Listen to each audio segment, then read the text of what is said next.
చేయడము చాలా విడ్డూరంగా ఉంది.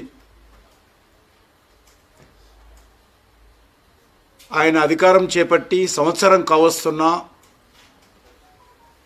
ప్రజలకు ఇచ్చినటువంటి హామీలు కానీ ముందు ధర్నా చేయడము బీఆర్ఎస్ పార్టీ హయాంలో జరిగినటువంటి అవినీతిపైన దర్యాప్తులు కానీ ఆయన అధికారం చేపట్టి సంవత్సరం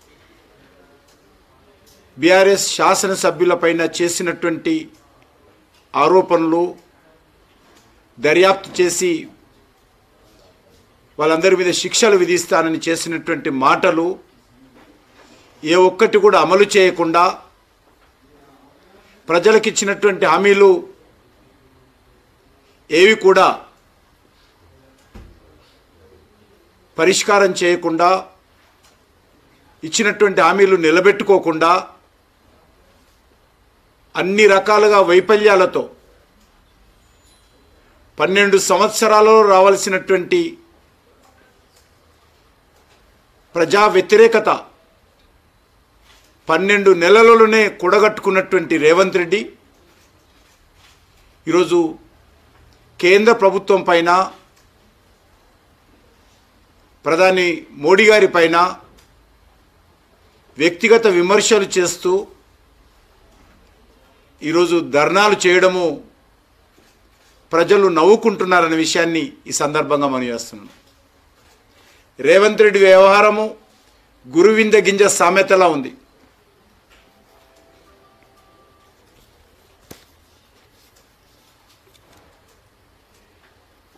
ఆదాని విషయం మాట్లాడేటువంటి నైతిక హక్కు రేవంత్ రెడ్డికి లేదు. ఆయన నేరుగా 100 కోట్ల రూపాయలు అదానీ కంపెనీ సిఎస్ఆర్ నుంచి తీసుకుని ఏ రకమైనటువంటి ఒప్పందం చేసుకుంటో ప్రజలకు చెప్పాలి. ఎందుకోసం అదానీ దగ్గర 100 కోట్ల సహాయము అడిగాడో, ఎందుకు ఇస్తామన్నారో, ఎందుకు ఫోటోలు కలిసి దిగారో ప్రజలకు చెప్పాల్సినటువంటి అవసరం ఉంది.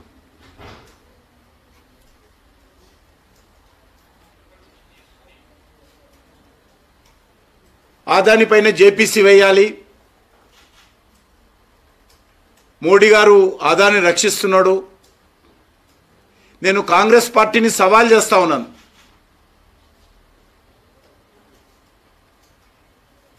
అది రేవంత్ రెడ్డి కానీ రాహుల్ గాంధీ కానీ ఏ ప్రాతిపాదికన ఆదానిపైన చర్యలు తీసుకోవాలో ఏదైనా ఒక్క సాక్ష్యం చూపించాల్సిందిగా కోరుతా ఉన్నాను. ఏ ఒక్కటి కూడా ఈరోజు మన దేశం యొక్క మీడియా ముందు కానీ మన దేశంలో ఉన్నటువంటి న్యాయస్థానాల ముందు కానీ దేశ ప్రజల ముందు కానీ ఏ ఒక్క ఆధారాలు చూపించకుండా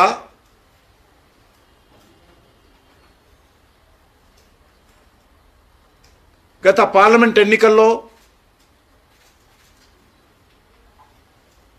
ఇటీవల జరిగినటువంటి ఎన్నికల్లో వరుసగా ప్రజా వ్యతిరేకతతో విశ్వాసం కోల్పోయి వరుసగా గత 10 సంవత్సరాలుగా అనేక ఎన్నికల్లో ఓటమి పాలవుతూ ఈరోజు మళ్ళీ ఆదాని మాట మాట్లాడడం చాలా విడ్డూరంగా ఉంది. ఏ ఒక్కటైనా భారత ప్రభుత్వం పొరపాటు చేసిందని, భారత ప్రభుత్వము అవకతవకలకు పాల్పడిందని ఈరోజు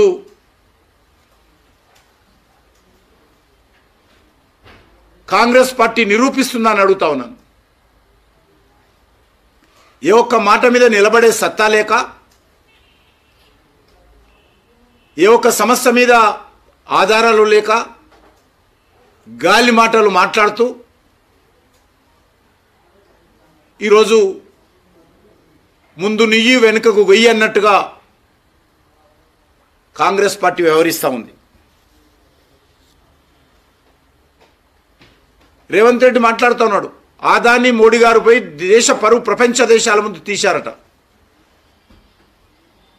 ప్రపంచ దేశాల ముందు భారత పరువు తాకట్టు పెట్టారట. భారత పరువు తాకట్టు పెట్టేది, ప్రపంచ దేశాల ముందు భారతదేశం గురించి నవలపాలు చేసేది, భారత న్యాయ వ్యవస్థ పైన, భారత ఎన్నికల కమిషన్ పైన, భారత దర్యాప్తు సంస్థల పైన,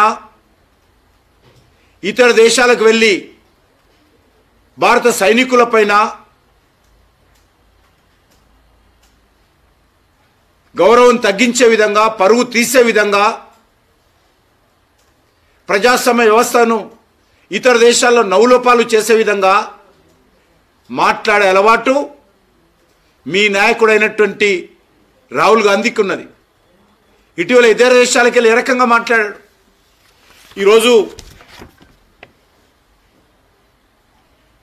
జార్జి స్వరాజ్ అనేటువంటి సంస్థ ఆ వ్యక్తితో కుమ్ముక్కై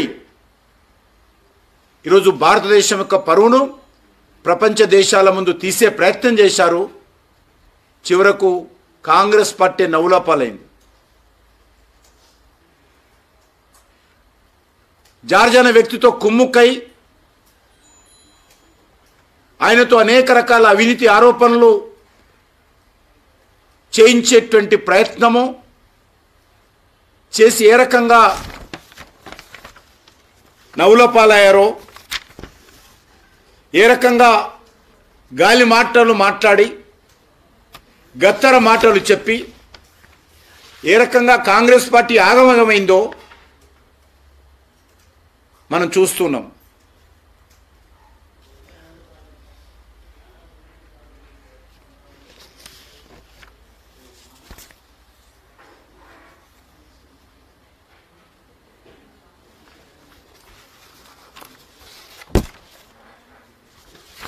దేశం కోసం ఏమైనా చేస్తామనేటువంటి మాట్లాడుతున్నటువంటి రేవంత్ రెడ్డి ఆధారాలు లేనటువంటి ఆరోపణలు చేస్తే ఏ ఒక్క దేశ పౌరుడు కూడా కాంగ్రెస్ పార్టీ చర్యలను సమర్థించడానికి మనవి చేస్తా ఉన్నాను. నిన్నగాక మొన్న జరిగినటువంటి మహారాష్ట్ర ఎలక్షన్స్, అంతకుముందు జరిగినటువంటి హర్యానా ఎలక్షన్స్, అంతకుముందు జరిగినటువంటి జమ్మూ కాశ్మీర్ ఎలక్షన్స్, 6 నెలల క్రితం జరిగినటువంటి పార్లమెంట్ ఎన్నికలు, వరుసగా అన్ని ఎన్నికల్లో ఒకటి తర్వాత ఒకటి ఓడిపోతూ ప్రజలలో ప్రాబల్యాన్ని కోల్పోయినటువంటి కాంగ్రెస్ పార్టీ ఒక నీచమైనటువంటి దిగజారుడు రాజకీయాలు ఈ దేశంలో చేస్తూ ఉంది. రాహుల్ గాంధీ ప్రధానమంత్రి కాలేకపోయానని గత 3 ఎన్నికల్లో ఆశ పెట్టుకొని ఎన్నికల్లో పోటీ చేసినా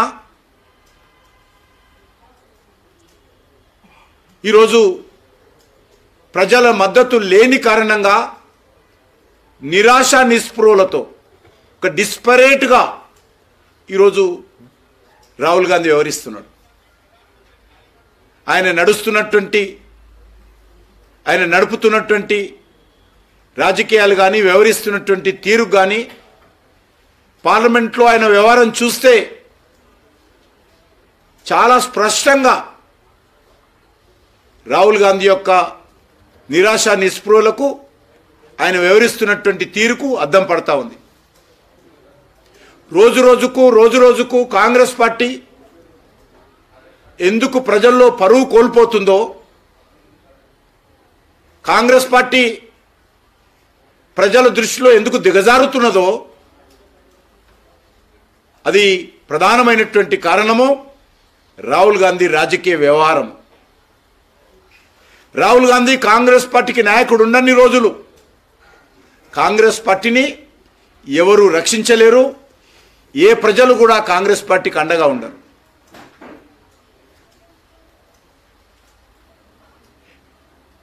ఏ మాత్రం ఇన్ని సంవత్సరాలైనా రాజకీయాలకు వచ్చి రాహుల్ గాంధీ ఏ మాత్రం అవగాహన లేకుండా మిడిమిడి జ్ఞానంతో ఈరోజు రాహుల్ గాంధీ వ్యవహరిస్తూ ఉన్నాడు. ఆయనకు దేశ సమస్యల గురించి అవగాహన లేదు, దేశ చరిత్ర గురించి అవగాహన లేదు, వర్తమాన రాజకీయాల గురించి అవగాహన లేదు. మరి ఆ రకంగా అవగాహన లేనటువంటి వ్యక్తి ఏ రకంగా దేశాన్ని, కాంగ్రెస్ పార్టీని నడుపుతున్నాడో మనము స్వయంగా ఈరోజు చూస్తూ ఉన్నాం.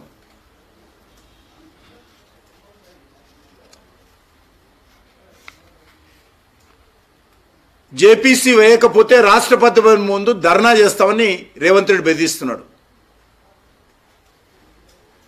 రాష్ట్రపతి భవన్ ముందు ధర్నా చేస్తేనో, లేక రేవంత్ రెడ్డి రాహుల్ గాంధీ పోయి అమెరికాలో వైట్ హౌస్ ముందు ధర్నా చేస్తానో భయపడే ప్రసక్తి లేదు. ఎక్కడ ధర్నా చేసినా ఎందుకు చేస్తున్నారో, కారణాలేంటో, దానికి ఆధారాలేంటో ప్రజలకు చెప్పండి, మాకు చెప్పకపోయినా పర్వాలేదు. ఈరోజు ప్రజలకు ఏ రకమైనటువంటి ఆధారాలు చూపకుండా, ఏ రకమైనటువంటి వాస్తవ విషయాలు తెలియజేయకుండా గాలి మాటలు మాట్లాడితే తాటాకు చప్పుళ్లకు భయపడేటువంటి ప్రభుత్వము నరేంద్ర మోడీ గారి ప్రభుత్వం కాదు. అది రేవంత్ రెడ్డి కానీ,